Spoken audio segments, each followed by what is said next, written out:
पत्रकार आणि शासन यांचा समन्वय साधून प्रशासन गतिमान करण्याचा प्रयत्न करून हा जिल्हा पुढे कसा नेता येईल असे रत्नागिरी जिल्ह्याचे नूतन जिल्हाधिकारी बी राधाकृष्णन यांनी पत्रकार परिषदेत सांगितले।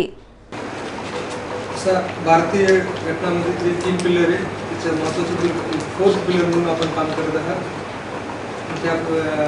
आपण आणि प्रशासन दोघे पॅरलली चालले तर चांगलं आहे आणि समाजासाठी चांगलं आहे। त्या समन्वय जे कोऑर्डिनेशन होतो ते समन्वय आणण्यासाठी प्रशासन स्तरावरून आम्ही प्रयत्न करणार आहोत आणि पत्रकार स्तरावरून आपण पण प्रयत्न करणार आहोत। आजच्या युगामध्ये लोकांचं प्रत्येक नागरिकपर्यंत पोहोचण्याचं महत्त्वाचं काम तुम्ही करत आहात। असा करत असताना आपल्या लोकांनी एक चांगला नियम पालन केले तर चांगला राहतील आणि एक लोकांच्या गैरशंका गैरसमज अशा प्रकारचं होणार नाही। त्यासाठी बेसिक मुद्दा वेगळा कोणती इन्फॉर्मेशन करण्यापूर्वी एकदा ॲक्च्युअली माझ्याकडे किंवा RDCकडे किंवा डिस्ट्रिक्ट इन्फॉर्मेशन ऑफिसरकडे खरंच चालावी, कन्फर्म करून प्रसिद्धी करावी।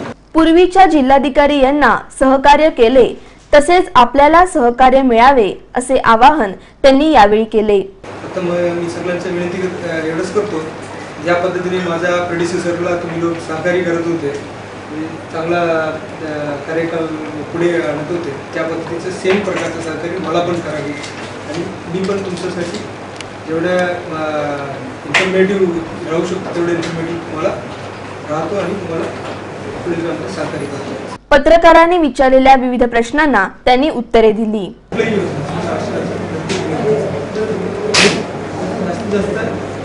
तंत्रज्ञानाचा वापराचा प्रयत्न हे सगळं करत असताना मूळ मुद्दा शासनाचं योजना यशस्वीपणे राबवणे ठराविक दिवस ठरवा तुमचे सर्व दिवस त्या महिन्यात आलेले नवीन जिया नवीन माहिती अशा प्रकारचं आपण एक कोऑर्डिनेशन करू। काळामध्ये त्यांच्या श्रावण बालचा किंवा आपला पेन्शनच्या स्कीम्स वगैरे मदत करणार। आव्हानाने त्यांनी माहिती पाठवली, तेवढं माहिती पाठवली माझी म्हणजे कोण जखमी झाले कोण हे झालेले, त्याच्यामध्ये त्यांना गुन्हा दाखल झालेले का, रिलीफमध्ये कोण कोण पार्टिसिपेट केले, कोणत्या अशा प्रकारे एक प्रकारचे वस्तुनिष्ठ अहवाल दिले।